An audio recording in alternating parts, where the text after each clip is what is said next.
નમસ્કાર, આપ જોઈ રહ્યા છો spark today news. Waghodia road પર આવેલું બાપુત પોલીસ સ્ટેશન અને તેની બાજુમાં ભાઈલાલ પાર્કમાં રહેતા રમેશ ઉત્તેકર, જેઓએ પોતાને ત્યાં શ્રીમંત દગડુ શેઠના જેવી જ પ્રતિમા શ્રીજીની સ્થાપના કરી છે।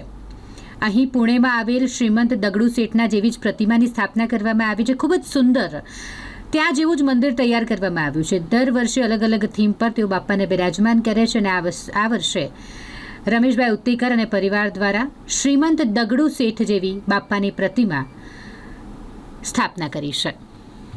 સ્પાર્ક ટુડે ન્યૂઝથી નરેશ પરમાર।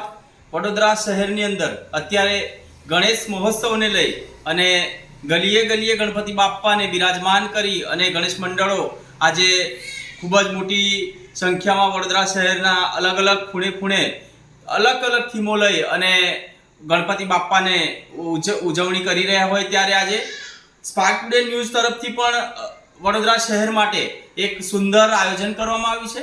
જે ગણેશ મંડળો છે તેમનામાં વધુ ઉત્સાહ વધે તે માટે તેમણે એક સુંદર આયોજન કર્યું છે। અમારા સ્પાર્ક ટુડે ન્યૂઝના તરફથી મારા ઘરે મારા ગણેશના આયોજનમાં પણ અમને સ્પર્ધામાં આયોજિત કરવામાં આવ્યા છે। એમને સ્પર્ધામાં ભાગ લેવા માટે એમને આમંત્રણ આપ્યું છે। ત્યારે આજે વાઘોડિયા રોડ પર આવેલ ભાઈલાલ પાર્ક સોસાયટી છે, જે બાપત પોલીસ સ્ટેશનની બાજુમાં આવેલી છે, ત્યાંના એક રમેશભાઈ ઉત્તેકર કરીને છે, જેઓએ એક સુંદર આયોજન ઘરની અંદર કર્યું છે અને શ્રીમંત દગડુ શેઠના પુણે ખાતે જે મંદિર આવેલું છે તેને આબેહૂબ અહીંયા આગળ પ્રદર્શિત કરવામાં આવ્યું છે અને તેમના જે મૂર્તિ છે જે ત્યાંની મૂર્તિ હોય એ જ મૂર્તિ અહીંયા આગળ એમણે બિરાજમાન કરી છે। તો સીધી વાત કરીશું આપણે રમેશભાઈ સાથે જ કે રમેશભાઈ, આ તમે આયોજન કરતા કેટલો સમય લાગ્યો આપને?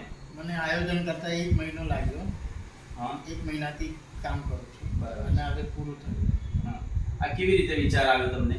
દર વર્ષે 2 મહિના બાકી હોય ત્યારે કોઈને કોઈ વિચાર આવે કે કઈ થીમ બનાવવાની, એ 2 મહિનાથી મારું કામ ચાલુ થઈ જાય। બરાબર છે। કયું બનાવે છે, સામાન લાવવાનું ચાલુ કરી દઉં। બરાબર છે। કેટલો સમય, આમાં આશરે કેટલો સમય લાગ્યો?